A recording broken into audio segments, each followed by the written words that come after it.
আজকে আমি তোমাদের নবম দশম শ্রেণীর একটা গুরুত্বপূর্ণ এমসিকিউ তালিকা পদ্ধতি নিয়ে কথা বলবো। তাহলে তালিকা পদ্ধতিতে প্রকাশের ক্ষেত্রে আমাদের প্রথমে দুইটা শর্ত মনে রাখতে হবে। শর্ত নম্বর 1,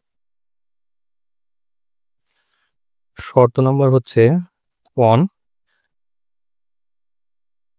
এদের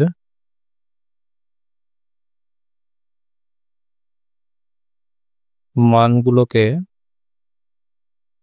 অবশ্যই সেকেন্ড ব্র্যাকেট এর মধ্যে রাখতে হবে, এবং 2 নম্বর শর্ত, একই মান বসবে না। অর্থাৎ মানগুলো ভিন্ন ভিন্ন হবে। তাহলে মানগুলো ভিন্ন ভিন্ন হবে বলতে বোঝাচ্ছে যেমন 1, 2, 3 এমন, এটা আমাদের চলবে। কোনটা আমাদের হবে না, যেমন একই সংখ্যা আমাদের দুইবার বসবে না। যেমন 3 যদি দুইবার থাকে আমরা একবার গ্রহণ করবো, এটা আমাদের হবে না। এটা হবে, এটাও হবে। আচ্ছা, তাহলে আমরা যদি এখানে প্রথম শর্ত নিয়ে কাজ করি, তাহলে আমাদের ছিল হচ্ছে x বিলংস টু z। তাহলে z দ্বারা আমাদের বোঝাচ্ছে হচ্ছে পূর্ণ সংখ্যা, এবং পূর্ণ সংখ্যা বলতে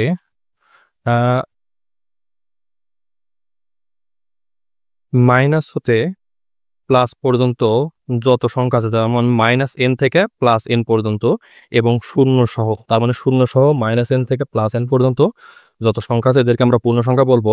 তাহলে এখানে আমাদের x² -9, তার মানে এর মানটা যদি আমাদের প্লাসে আসলেও গ্রহণ করতে পারবো, মাইনাসে আসলেও গ্রহণ করতে পারবো। তাহলে এটার যদি আমরা সমাধান করি, তাহলে আমরা পাচ্ছি হচ্ছে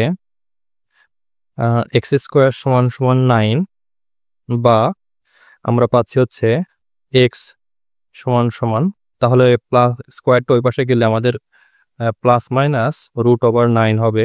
তাহলে এখন 9-এর উপর যদি আমরা রুট করি, তাহলে x এর মান আমরা পাবো হচ্ছে +-3, এবং এখানে আমাদের তাহলে অ্যান্সারটা আমাদের প্রথমটার ক্ষেত্রে আসবে। তাহলে তালিকা পদ্ধতিতে প্রকাশ করলে আমাদের উত্তরটা হবে, তার মানে অ্যান্সারটা আমাদের হবে এমন যে -3 হতে +3 পর্যন্ত।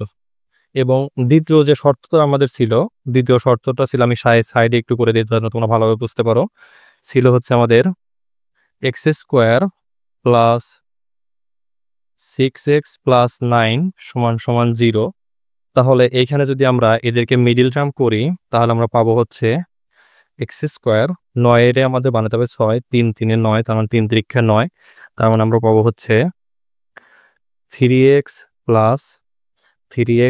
9 = 0। তাহলে আমরা এই দুটোর মধ্যে থেকে কমন নিতে পারি হচ্ছে x, কমন নিলে পাবো আমরা x + 3, এবং এইখানে যদি আমরা +3 কমন নেই, তাহলে আমাদের আসবে হচ্ছে x + 3 = 0।